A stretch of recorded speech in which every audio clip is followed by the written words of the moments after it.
আমার আব্বুর আম্মুর সাথে কাছে শুনছি যে যে খালেদা জিয়া আর জিয়াউর রহমানের কথা,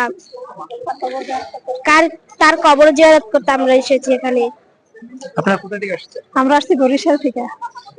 এই সন্তানদের সাথে নিয়ে আসার কারণ দেখাতে আসছি জিয়াউর রহমান এবং বেগম খালেদা জিয়ার কবর জিয়ারত করতে, দেখার জন্য।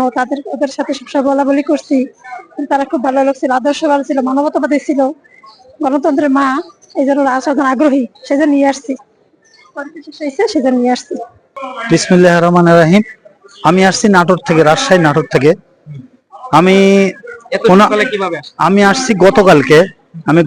আসছি, আমার একটা কাজ ছিল, কাজ সেরে আমি নিয়ত করছি আজকে শুক্রবার এখানে নামাজ পড়বো এবং নামাজ পড়ে গোট জিয়ারত করে যাব। যেহেতু আমি জিয়াউর রহমানকে দেখিনি এবং তার জানাজা শুধু টেলিভিশনে দেখেছিলাম, ম্যাডামের জানাজাও টেলিভিশনে দেখেছি, আসার ভাগ্য হয়নি। কিন্তু আমার খুব ইচ্ছা ছিল আসবো, যে এই মহান নেতা এবং নেত্রী, যিনি আমার বাংলাদেশের আধুনিক বাংলাদেশের উপকার এবং গণতন্ত্রের প্রবক্তা, বহুদলীয় গণতন্ত্র প্রতিষ্ঠাতা শহীদ প্রেসিডেন্ট জিয়াউর রহমান এবং মাননীয় দেশ নেত্রী বেগম খালেদা জিয়া অন্যায়ের কাছে কোথাও কার কাছে আপোষ করেনি। এই আপোষানি দেখে এই কবর জিয়ারত করার জন্য আমি এসেছি, শুধু এতটুকু শ্রদ্ধাবাদ জানাতে যে এমন নেতা আর নেত্রী হয় প্রত্যেকটা দেশের জন্য খুবই ভালো।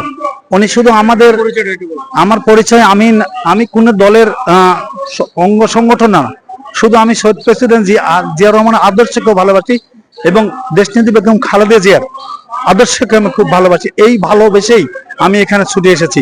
শুধু আমি এমনকি গাড়ির থেকে রাস্তাঘাট চিনি না, আমি মোটরসাইকেলে করে একদম এসে এখানে হাজির হয়েছি, যেন ওদিক দেরি যদি হয় আমি নামাজ পড়তে না পারি, এই জন্য মোটরসাইকেল করে আমি এখানে এসেছি।